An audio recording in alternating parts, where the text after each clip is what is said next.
Igal valijal peab olema kindlus, et tema elektrooniliselt antud hääl jõuab valitud kandidaadini. E-hääletamise turvalisust tagavad kontrollitavad lahendused. Pärast e-hääletamise lõppu antakse digitaalne valimiskast üle riigi valimisteenistusele. Esmalt kontrollitakse, ega valimiskasti pole lisatud või sealt eemaldatud hääli. Selleks on sõltumatu registreerimisteenus salvestanud iga hääle allkirjastamise kohta andmed, mis peavad ühtima valimiskastis olevate allkirjadega. Kui valimiskasti terviklikkuses on veendutud, siis eemaldatakse korduvalt hääletanud valija varasemad hääled ja jäetakse alles vaid tema viimasena antud hääl. Seejärel tühistatakse nende valijate elektroonilised hääled, kes on käinud hääletamas pabersedeliga jaoskonnas.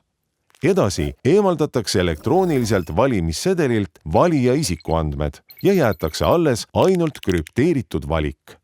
Et krüpteeritud andmeid ei oleks võimalik häälte avamisel kokku viia valija isikuandmetega, segatakse häälte järjekord ja krüpteeritakse need veel kord ehk miksitakse. Selle kohta väljastab elektroonilise hääletamise süsteem miksimistõendi, mille põhjal saab kontrollida, et keegi ei ole uusi hääli lisanud ega eemaldanud. Siis avatakse kõik hääled salajase võtmega, mis on jaotatud osadeks Vabariigi Valimiskomisjoni ja valimisteenistuse vahel.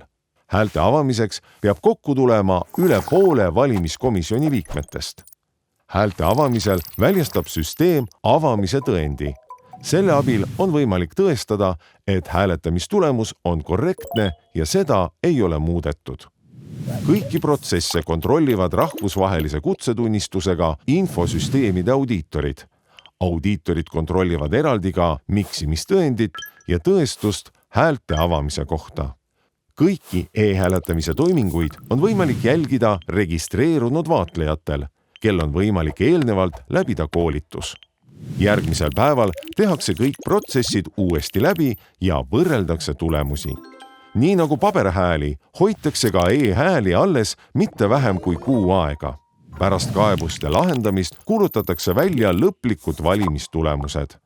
Et säilitada häälte salajasus ja välistada nende avamine tulevikus, hävitatakse nii paber kui ka e-hääled.